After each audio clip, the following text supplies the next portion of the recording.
Clorinde is the brand new Electro 5-star on-field DPS added to Genshin Impact for version 4.7, and I've been testing her with every team I could possibly think of, multiple different artifact sets and weapons, to give you the best review and most comprehensive build guide on YouTube. Welcome to Jello Impact, where we build and test every single character to help you decide who you want to wish for and build. Clorinde has a really fun and pretty engaging playstyle where she'll use her skill to infuse her normal attacks with Electro. Each hit of Electro up to 4 times will give her a bond of life, and you can use her skill to clear the bond of life, give her some healing, and do some extra damage, along with lunging forward. She won't be able to be interrupted during her lunge forward, although she will be able to take damage and be staggered right after using her skill, so you do have to be a little careful where you use it, but you can do it for excellent positioning and mobility, and allows her to both chase down enemies, position herself to hit her AoE, and is also just really fun and engaging of a playstyle to use. The fact that her skill heals herself is really useful, as it can allow her to run without a healer on her team as long as you're careful with your other teammates. The only downside is she can't be healed. Instead, any extra healing she gets will be converted into more bond of life, but it's generally not something that you'll notice during actual gameplay. In practice, it just feels like she can't be healed by any healers, and the only healing she gets is her own.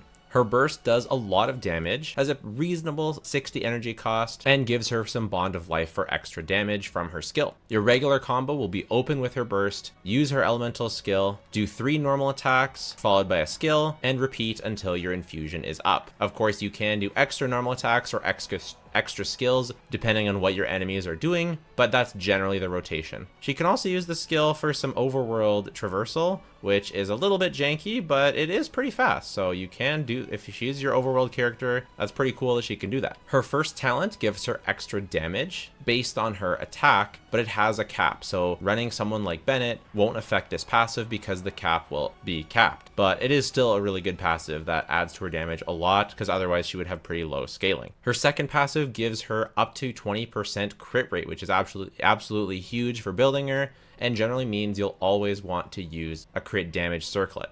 Finally, she has the same passive as Linny, so she can help with that Fontaine exploration. Nice. I found her AoE to be pretty good. It does fire in a very long range, so similar to Navia and Novelette, it's not, although definitely not as wide or as long as Novelette, but it's similar to Navi in the way that it shoots like in a cone in front of you, and you can use her skill to reposition. Like, you can choose how her skill aims, so you'll want to get good at lining up your enemies in a line and shooting them, which makes sense with her playstyle, and honestly, it feels pretty good. Like, it doesn't feel like overpowered AoE, but it feels serviceable, and with good skill and good positioning and maybe some grouping depending on the enemies, I find her AoE to be satisfactory. One other thing to consider is that her infusion window is relatively short, so if you get interrupted or you're just not doing your combos very well or very efficiently or hitting the enemies very efficiently, you can lose a lot of damage, and it makes her feel a lot weaker if you don't get full uptime and if you don't have really tight rotations. I was personally able to have pretty tight rotations, and after playing her for a while, really get the hang of making sure you're making the most of her infusion window. But because it is such a short infusion, I think a lot of people will appreciate a shielder with her. But I do think the more you play her and the more you get used to her, the more you will be able to make the most of her infusion. And once you can get the hang of those tight rotations, it's not nearly as big of a deal. And of course, you always have the option of the Thundering Fury artifact set that extends her rotations to make it more forgiving. I was pleasantly surprised by the amount of good teams that she had, so let's talk about those next. Fire a non-lethal shot. The first team that everyone talks about was Aggravate, and this is pretty cool because her self-healing allows her to run without a dedicated healer, so you do have to be careful with Fischl, Kazuha, Nahida not to take too much damage, but I was able to do it on the first half of the Abyss, and this is a really aggressive first half of the Abyss. The second half of the Abyss is also very aggressive, so I would say that this Abyss is kind of annoying for Clorinde because it's kind of hard to get away without a defensive option, because the Kinkies, you take guaranteed damage standing in their ice field. So that's super annoying. And Capellius, it's very, very hard to dodge all their attacks. So even though I did have to do some resets to fully clear properly, I was still pretty impressed by her survivability overall. It's not so good to be the level of brain dead, but it's definitely serviceable enough as you get good at the character. I ran Fischl on her usual build, Kazuha on his usual build, Golden Troop of Fischl, VV on Kazuha, and I ran Nahida on Deepwood. Technically, you'd want Tenacity on this team, but I don't have an Elemental Mastery set for Tenacity. I probably will get one. And then I ran Nahida on Thrilling Tales, actually, and that could give Clorinde a really nice attack steroid. So the rotation is use Fischl, use Kazuha, use Nahida, and then switch to Clorinde, and that's how you get Thrilling Tales. This also makes it easy to swirl Electro, because if you use Nahida before Kazuha, it can be hard to actually get the Electro swirl because Nahida applies so much Dendro. If you end up running Clorinde on the Thundering Fury artifact set, that improves your multi-wave capabilities or gives you longer rotations. So you can either refresh Kazuha, refresh Fischl, refresh Nahida, or all three, or you can just keep going on Thundering Fury. It gives you more rotational flexibility. Basically, I ended up preferring Bond of Life set for non-multi-wave, and I did prefer Thundering Fury for multi-wave content, but either one is good in either scenario. You can switch out Kujo Sara for Fischl. I didn't like this too much. I liked Kujo Sara quite a bit for Chevreuse teams, but not as much for Aggravate teams. Personally, I just preferred having Fischl here. You can absolutely switch Kazuha for Sucrose, and I ended up liking Sucrose quite a bit. She's not as comfy to play, but you can give her Hakushin Ring here because now you're still going to want Nahida on Thrilling Tales, and Hakushin Ring is just a further buff to Clorinde, and if her burst can get infused with Electro, then it's an even further buff. Overall, in single target especially, this team will actually outperform the Kazuha team, and then I ended up liking both. I prefer playing Kazuha, so it just generally went better for me, but if you like playing Sucrose in these teams, then this will be really good. And the Nahida slot is actually somewhat flexible. So you don't want to do something like Baiju because the healing is basically useless. Like, it's okay for the other characters on your team, but for Clorinde, you basically get nothing out of it. You can use Kale, especially if you want to use Elegy for the end. You can use Dendro Traveler, especially if you don't have Nahida. Or, in my opinion, one of the best alternative to Nahida is Kirara. Kirara can be run either on Instructor with Sapwood Blade, or on Noblesse if you use her burst, or just on 2-piece Tenacity, 2-piece HP from whatever that set is, and just ran as a shield bot. All of these work. I ended up liking Kirara quite a bit. Basically, which one I preferred depended on how aggressive the enemies were. If the enemies weren't too aggressive, I definitely preferred Nahida. And if the enemies were quite aggressive and I appreciated the shield, then I preferred Kirara. Both are going to be good options. I do have C4 Kirara, and that definitely helps with the Dendro application. I don't know if I would recommend Kirara before C4 with Clorinde, since you don't have very much freedom to switch back to apply Dendro like you do with other characters. So that was Aggravate, but believe it or not, Aggravate was actually not my favorite team, especially for this Abyss. I did like Aggravate, but I found myself liking Quick Bloom more. And this is really cool because Clorinde actually has enough healing to use Farina and be the solo healer on the Farina team. Farina gives a healing bonus to Clorinde. So your whole team actually gets healed a little bit on this team, especially if you're able to dodge taking too much damage. I got some really nice clears with this team. I had a pretty equal performance with the Bond of Life or the Thundering Fury set, but based on math, Thundering Fury should be edging out. I will personally just leave her on the Bond of Life set because I prefer the Chevreuse teams with the Bond of Life set, obviously, and I don't want to switch her artifact around all the time. But either set is going to be good for this team. I tried them both fairly extensively. Farina is not a must on this team. You can run Yelan or you can run Sing Cho. I did not like them nearly as much as I liked Farina. Farina just gives too much damage to the whole team, but the other ones were still good.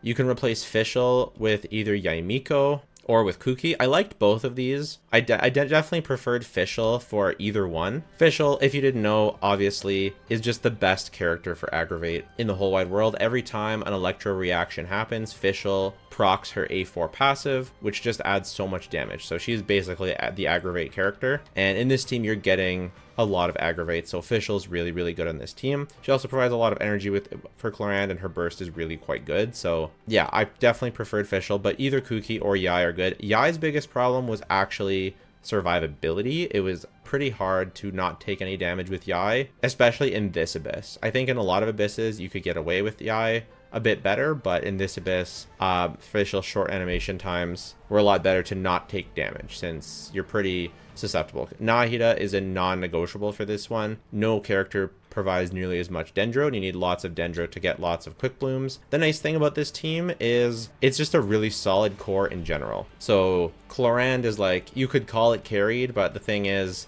this is just Genshin Impact, right? It's a team game. She synergized with this team. That's a pro for her. So yeah. Oh, the other character I tested, I really wanted to make Yunjin work, and I think this was the best team I could think of for Yunjin. I couldn't really fit Yunjin onto an aggravate team, and obviously she doesn't go on a Chevreuse team or an electrocharge team, so I think this is the best place for Yunjin.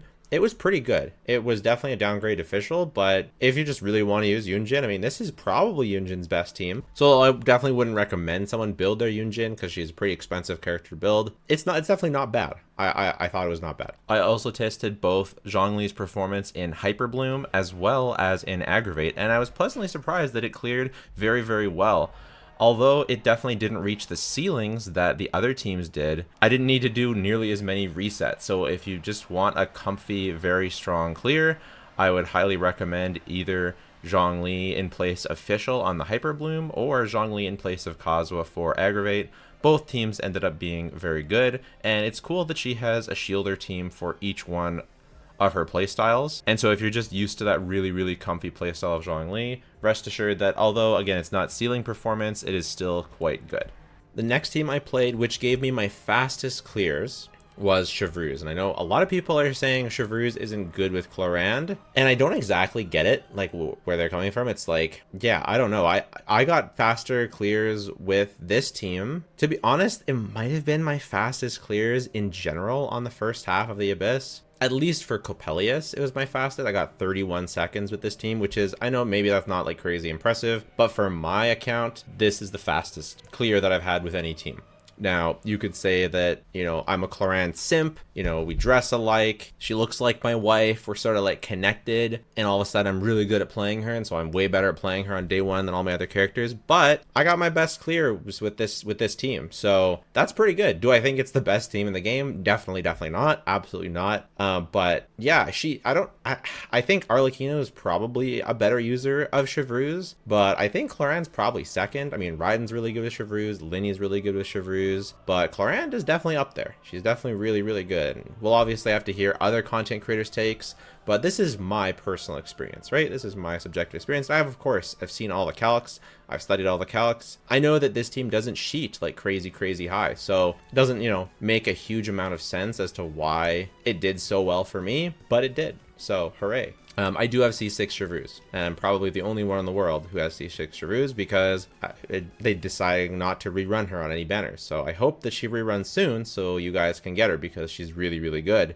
And I think a lot of people just don't realize how good she really is. So she's still good at C0, by the way. If you have a C0 Chevreuse, she's still really, really good. It's not a Farzan situation where she's unlocked by her C6. So I did obviously try other characters. So I switched out Bennett for Thoma, and this team is my most recommendable team. And not everyone has C6 Chevreuse, obviously, so it won't be nearly as strong with C0. Still be strong, but what I like about Thoma is the comfort he gives, because Clorinde doesn't fully benefit from Bennett anyways, and Chevreuse already gives a bunch of attack, so Thoma giving his damage bonus, and still having Pyro Resonance, it isn't as big of a loss as it would be otherwise. And because Thoma provides infinite interruption resistance and a very strong shield, this team is extremely comfy and extremely consistent. If I was going to do like a race with someone, like a quick battle, first one to clear the Abyss wins, I would choose this team over any of the other teams I've shown, because this team took me the least resets to get good clears on, because Thoma's shield is so strong, it's so comfy, it's so easy to play, it's so simple, and yeah, it is barely a loss from the Bennett one. I also did try Xiangling. I don't love Xiangling because her cooldown doesn't line up with Clorinde's. Clorinde has a very, very short cooldown on her skill, so I actually recommend Thoma over Xiangling, which is kind of crazy, but you do have the option to switch out Fischl. Switching out Fischl for Kujo Sara is actually not bad. I actually really quite like Kujo Sara in this team. You can keep Bennett or you can do Thoma. You don't actually need to burst every rotation with Kujo Sara. You can just use her skill every rotation, use her burst every other rotation, because her skill is what gives that attack buff and that electro crit damage. Again, don't use Kujo Sara before C6, but yeah, along with Chevreuse's damage, this team was really good too. You can also use Yanfei over Thoma. If you can somehow give Thrilling Tales to Yanfei, that could make up for the lack of damage bonus that Thoma gives at C6. But her energy needs are pretty high, so you generally want to go for Prototype Amber or Fab or something like that. But anyways, Overload Clorinde, very good.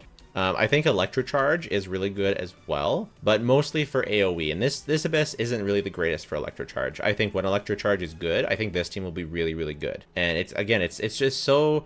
Clorinde, where Clorinde lacks in personal damage, she rises in that she can be the healer on the team. So the more off-field DPS we get and the more off-field buffers we get, the better, because she can fit more buffers and more off-field DPSs than other characters. So I think that's where Clorinde's true value lies, and I think that that's where she'll improve over time. But for Electrocharge specifically, yeah, it's not great in this Abyss, but I think it'll be good in Abysses for the future. And of course, my new staple team, the Farina Bennett Xiangling Core. Of course, this team is amazing. Very easy to clear with. Of course, I just made a video on this team. You can put any attack scaling character here and it works, and Clorinde is no exception. This team works very well. Very consistent, very good clears, good survivability with Clorinde healing herself, Bennett healing everyone else, good elemental type check. Good for either side of the Abyss. You can replace Xiangling with Kazuha. You won't swirl Electro, but you get some grouping. Still good, not as good. I wouldn't say it's the best version of this team by any means, but it's still really good. It does take up a lot of good characters, so that's something to keep in mind. All right, let's do a team's tier list, or a character synergy tier list, because I haven't talked about everyone that I tested her with. As a Bennett, pretty good synergy. Fischl, definitely the best. I do think Aggravate is one of her best teams, so I'm going to put it up there. I don't know if I want to put I guess I should put Sucrose up here. Just, there's an asterisk here. Venti is Venti. I'm not going to put him on the tier list because he's good when Venti's good. That's Venti. Xiangling is okay with Chevreuse, but the cooldowns don't line up very well. It does work. It is pretty strong, but not really recommended. Thoma, actually really good. I guess since Chevreuse is my favorite team, if you have C6 Chevreuse, I would put them up here. Because he's only barely slower in clear speed than Bennett, and he's so much more comfy, I'm gonna put him up here. I'm gonna include like general comfort in this tier list. Beto's good when Beto's good. She's kind of like Venti in the way that she's good when she works in the Abyss. In this particular Abyss, she is not that great, but she would be pretty good in Chevreuse teams. But unfortunately, she also needs a lot of energy, and so her cooldowns don't line up super well. So yeah, she's solid, but not amazing. Xingqiu, pretty good synergy for Hyper Bloom, Quick Bloom, stuff like that. Yanfei, I'll have to reorganize all of this stuff. Sara is really good. Yeimiko a little bit, not as good. Yunjin usable. Kuki, pretty good. Kale, pretty good, just hard. Yeah, was a no. Nahida, yes. Chevreuse, yes. Maybe Yelan and Xingqiu go here. Maybe it's like this. I know everyone's sick of Farina, but Farina is really good. Baiju, barely any synergy. Then your Traveler, solid. Oh, Lisa, I should have tested Lisa more. Damn, that was a miss. I think she'll be just like worse Sara. Like she can run Thrilling Tale. She has the defense shred. Yeah, it'll just be like worse Sara. Still solid though. Mona will be like bad Farina. Kirara, really good. I'm gonna put her up here because she's not as good as Nahida, but I think a lot of people will gravitate towards having a shielder. And remember that I only had, you know, not a ton of time. I played as much as I possibly could in the amount of time that I had, but I didn't have an absolute ton of time, so this is very much subject to change. This is just my general feeling with all these characters, and there's definitely some asterisks for some of these characters. I guess we can put Xiangling higher because of the Farina national team. I was thinking about Chevreuse, but for the Farina national team, it works. I mean, maybe I don't know, maybe I deserves better. It was pretty strong. It's just hard. It just dies, you know? She just dies. But maybe that's just like a this Abyss thing. I don't know. Maybe it's something like this. I did go back and test Zhongli in a bunch of teams after the fact, and I actually really liked it, although I don't think he is like one of the most synergistic partners, and you wouldn't run it for max damage. It is very comfy and very consistent, and Clorinde's damage is definitely high enough that you can just run Zhongli and have him do really well. So yeah, Zhongli goes in the second highest tier. For Clorinde's build guide, level 90 is a must, especially for those dendro reactions, but also she as a hyper carry, which is very good to get those high levels, so definitely make sure you level 90 her. For talents, her skill is by far the most important. Leave her normal at level 1. Definitely want to level her burst. It does a lot of damage. Yeah, she's definitely going to be a character that I crown, but you don't need to crown her. 9/9 is perfectly fine. For her weapons, Absolution is her best in slot, and of course it looks amazing. Haran is her second best. If you can build around the crit rate, Jade Cutter would be good, but it's just way too much crit rate. You will overcap, so definitely not recommended. Mistler pretty good. Chiori's weapon pretty good. Alhaitham's weapon pretty good. The other 5 stars are all generally around the same level. She doesn't want very much ER, so Skyward Blade's out of the question. Battle Pass, Black Sword's pretty good option for her. If you buy the Battle Pass, it's definitely her best 4-star. If you're using a Hyperbloom team, either Umbrella or Iron Sting are very good options. And the Fontaine Craftable is like the baseline. It is very, very good. It's 18 to 22% behind her signature. So definitely solid. I used, and it's pretty darn close to the Battle Pass, especially if the Battle Pass is at R1. And I found she was perfectly fine with the Battle Pass. I didn't really have any issues clearing. It's like, it took me just a bit, like when I used to be able to 2-rotate, it took me just a bit longer. So you definitely don't need to feel pressured to wish for her weapon. I would only get it if you want it for the drip, you want that extra damage. If you have a solid 5-star sword as well, you'd want to go for Constellation over her weapon in terms of efficiency, but of course the drip is beautiful. For artifact set, as previously mentioned, you want to go with either the Fragments of Harmonic Whimsy or with Thundering Fury. In practice, I found Thundering Fury better for Quick Bloom. I found it better for Aggravate in Multi-Wave and about equal for Aggravate in non-multi-wave. And I preferred for Fragments for Chevreuse, but I found Fragments performed very, very well even on the Quick Bloom teams, so I probably won't personally switch off the set myself. And my Thundering Fury set is better, so this is my Fragment set. You can check it out. It has pretty decent crit stats, but it's nothing crazy. Like, this piece is okay, it has some EM, this piece is alright, this piece is alright, this piece is alright, and my Goblet's obviously really good. So it's all in all, like, it's a good set, but it's not crazy. You can see I'm pretty close to the cap of 200 crit value, because she gets that 20 crit rate. I definitely love that makes her much easier to build. Very nice for newer players. For main stats, you do want to go with attack unless you're playing the Quick Bloom team, and then you want to go Elemental Mastery. But if you're lazy like me, attack works perfectly fine. The main thing to keep in mind is when you have AoE for Quick Bloom, like with the Megukenkis, and you have a pretty well invested Clorinde with her signature weapon, the more damage she's doing, the closer the attack sands will be. And the worse your build is, and the more single target it is, the more that your Hyper Blooms, the more it's important that your Hyper Blooms are doing more damage, and then that's the more you want Elemental Mastery sands. So that's sort of like the break point. But for me, I actually got slightly faster clears with the Megukenki chamber, with the triple Megukenki with attack sands, just because of those factors. But definitely overall you want to go with EM for Quick Bloom and attack. Otherwise, electro damage bonus pretty much always. You could consider EM for Quick Bloom, but generally no, and then crit for your circlet. For vertical investment, should you go for her weapon or her constellations? Well, as has been the trend, her early constellations are cracked. Her first constellation being especially good for Aggravate or Quick Bloom, dealing additional electro damage that are separate instances than her other attacks. So this is actually an even bigger boost to Aggravate than it is for other teams. It's definitely a better choice to go for this than her weapon for most players, especially since you may have a different 5-star weapon or the Battle Pass weapon. So definitely C1 over weapon if you are to go for constellations, and C2 gives her even more damage and interruption resistance, so very, very good. And then of course C3 is a level up for her skill, so that's good too. So honestly, she has pretty great constellations, just like all the Fontaine characters. I personally still am going to not get any constellations, even though this is my very favorite character potentially in the whole game, like pretty close to Raiden. Maybe she's higher, maybe she's lower, but I still will not go for any constellations because I think that the game is balanced around C0 5 stars, so I personally just prefer it at C0.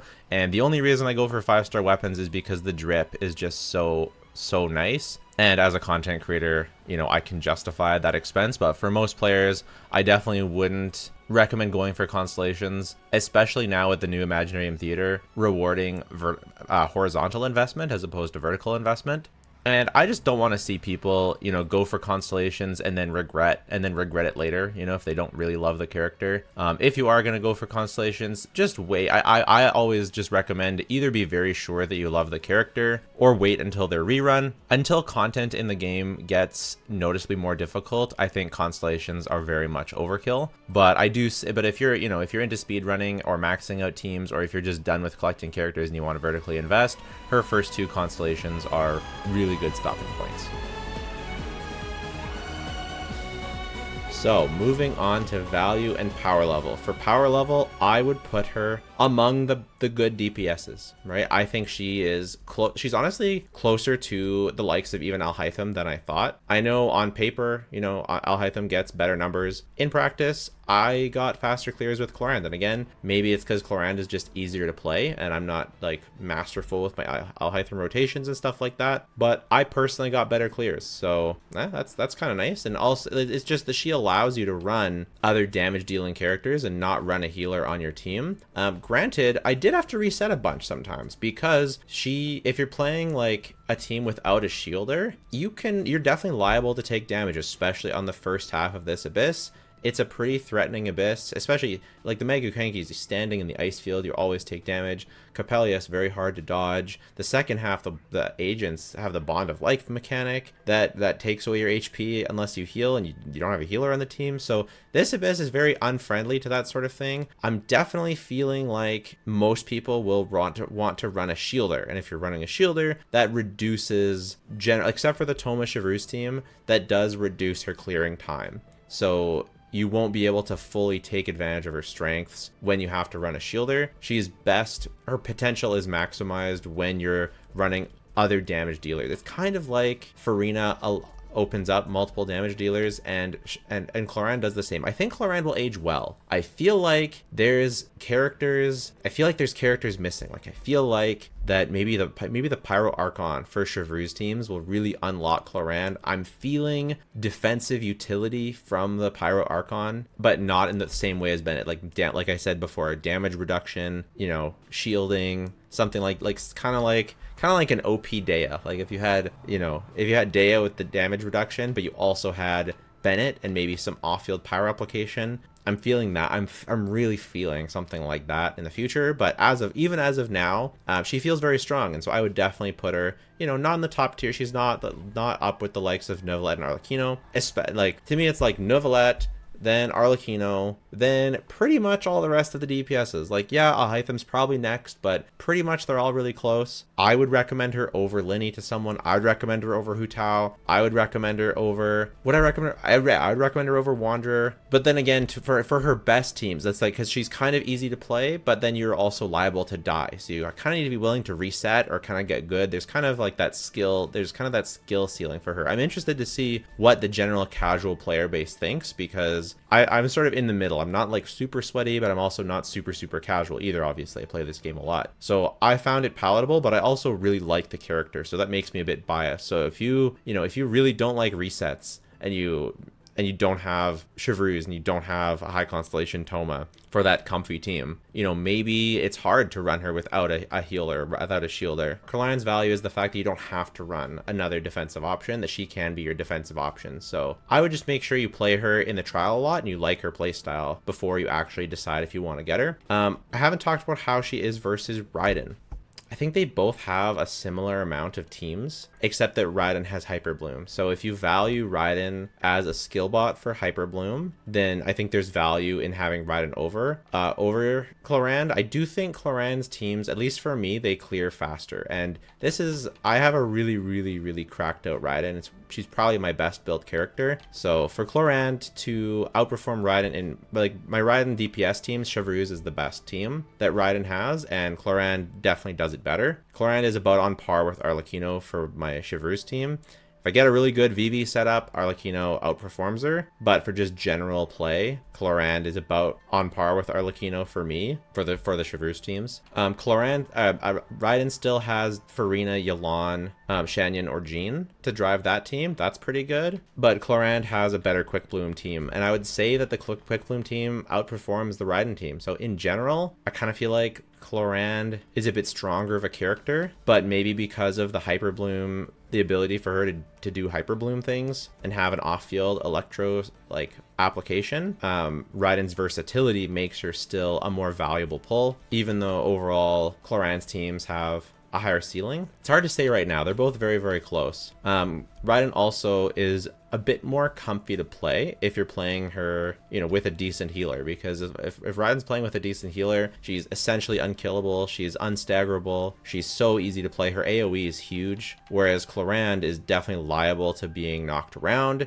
You have to get pretty good at dodging, to get good at using her skills, get good at if you're, she's like a high risk, high reward. Like if you're not if you can't get hit with your Fischl and your Nahida too much, because, you know, then they're taking permanent damage. Clorinde doesn't heal the rest of her team. She only heals herself, and she doesn't have that interruption resistance. So Raiden also has quite a bit of quality of life. So overall, who's the better character? It just depends on what you value. I'll play them both a lot more and give you my final verdict for the Fontaine tier list right after Sigewinne drops and I get to test Sigewinne. I'll be doing my Fontaine tier list, the pre-Natlan tier list, so definitely subscribe to see that. But overall, I would definitely recommend Clorinde to anyone who's interested in Clorinde. I think she has a good variety of teams, but I do think it's possible that some people won't like the high risk, high reward playstyle of not being able to take damage on your other characters. Versus other aggravate carries, versus Yai, versus Sino, and Keqing. She's better.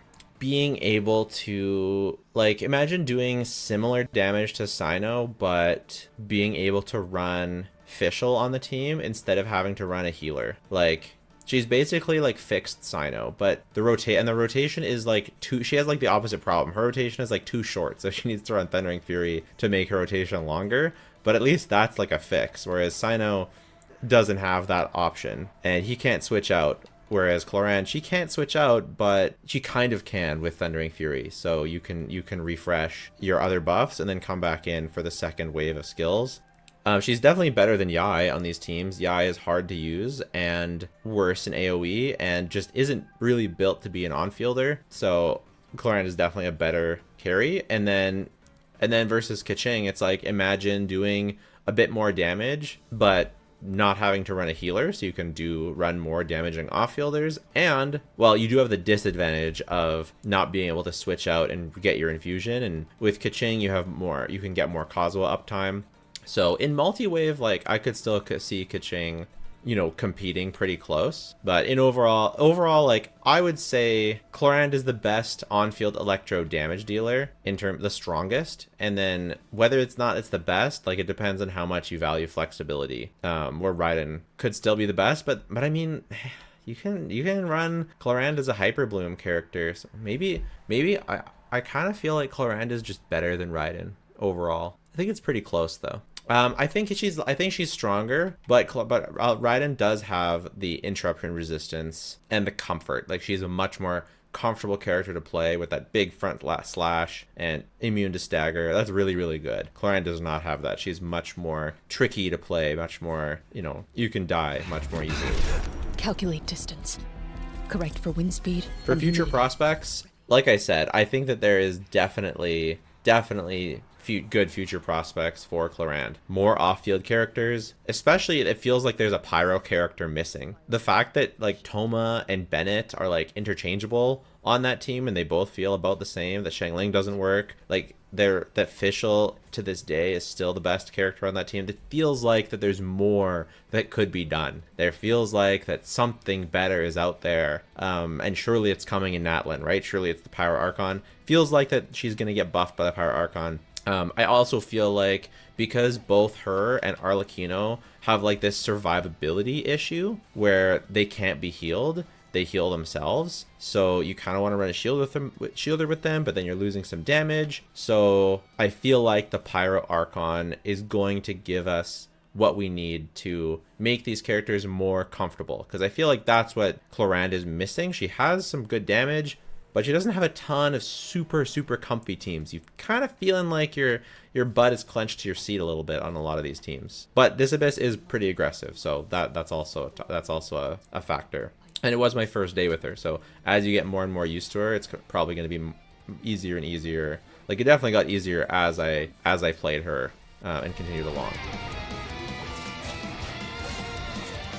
For the overworld, I think Clorinde is a really good overworld character. She's got this dash. Like, I wouldn't get her just for the mobility, but like if you've got downtime for your for your Yuan and your Shenyan, that's really good. Oh, we better change that glider.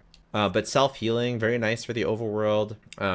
Infusion tied to her skill, really good for the overworld. She has the exploration passive. She works with Yuan, she works with Shenyan, she works with Kazuha, so she works with all my favorite exploration characters. She'll probably be my go-to exploration character from now on. I don't see myself ever really running anyone else again, because she's also like one of my favorite characters in the game. But let me know your thoughts. Let me know if you're going to get Clorinde. Let me know what your favorite teams are. Take care. Bye for now.